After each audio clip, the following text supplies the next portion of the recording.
Hi guys, Justin here from North 40 Survival, and today we're going to be building ourselves a raised sleeping platform for our shelter.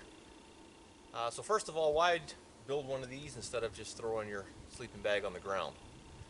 Well, to start with, it's going to be a lot more comfortable. The ground is very uneven and it's cold, damp, sucks the body heat out of you. It's also going to be more comfortable in that it's easier to get into and out of. That's why you have a raised bed at home and not just throw your mattress on the floor. And also it's going to serve as a bit of a work table, workbench for building things, preparing food, that kind of thing. So first of all, how is this going to keep us warmer? Well, our body loses heat through three different ways. Conduction, convection, and radiation. Conduction is heat transfer through touch. The ground's cold, it's frozen, it's going to be a giant heat sink that sucks the heat right out of our body. And raising ourselves up off the ground using dry dead wood, which is an excellent non-conductor, is going to keep us warmer through that way. The second way we lose body heat is through convection. That's heat loss through the movement of air. Inside our shelter, once we've got a door on this, the wind's not going to get in very much, but they're still going to have what's called a convection loop. Warm air rises, it's heated by our body, cool air sinks down to the floor level, and that keeps cycling that way and drawing off body heat. It's not a noticeable air movement, but it does happen. And so by raising ourselves up off the ground, we're going to be closer to the top of the shelter where the warmest air is going to be. It's not going to be a huge difference, but every little bit helps. So, time to get started. You want to try and use wood that's roughly about the thickness of your arm. Any thinner and it could break. Any thicker and it's going to cause too uneven of a surface and it's going to be uncomfortable to sleep on. You want to try and smooth it out as much as possible. It's going to be offset a little bit by the addition of some sleeping pad and maybe some grass mat or something like that to help cushion it.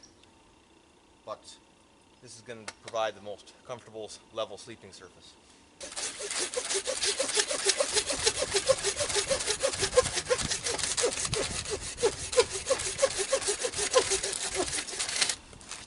Good solid wood.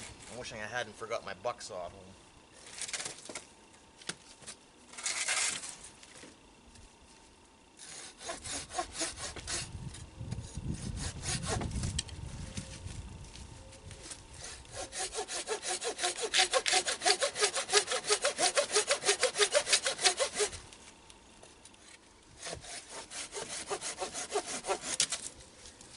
While you're building this, I want to make sure you save all of this stuff.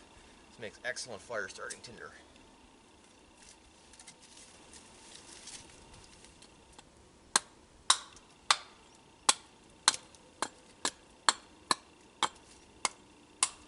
When you're taking these knots off, just make sure that you're always going with the grain of this branch toward the top of the tree. If you try and split it the other way coming up, you're likely going to split into the grain and split your piece of wood. This will keep it from splintering, give a nice smooth surface.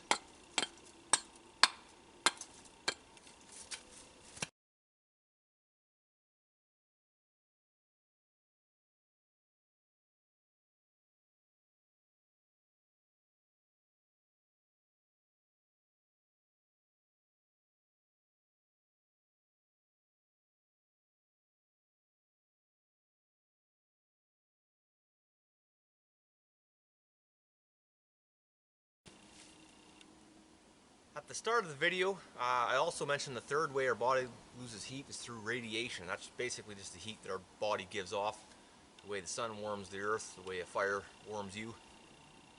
If you wanted to, you could actually take one of those foil-lined survival blankets and lay it down, foil side up, underneath this layer, over top of the beams of the bed, and then wrap it up and over the back to reflect your body heat back down, and maybe any heat from a fire that you have going as well.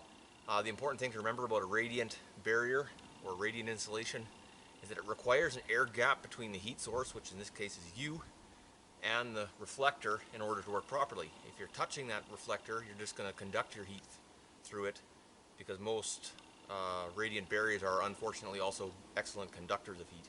So remember to leave a space between you and that foil, and that'll keep you warmer if you want. I don't happen to have one with me, so I didn't put it in here, but it could be done. And this is going to reflect a certain amount of heat as well, being a shiny plastic. Alright, so there you have it. A raised sleeping platform.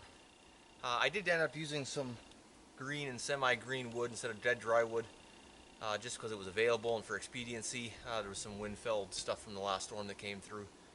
And you can feel, even just putting your hand against it, that it feels considerably cooler to the touch than the dry dead wood, just because of all the moisture that's in it.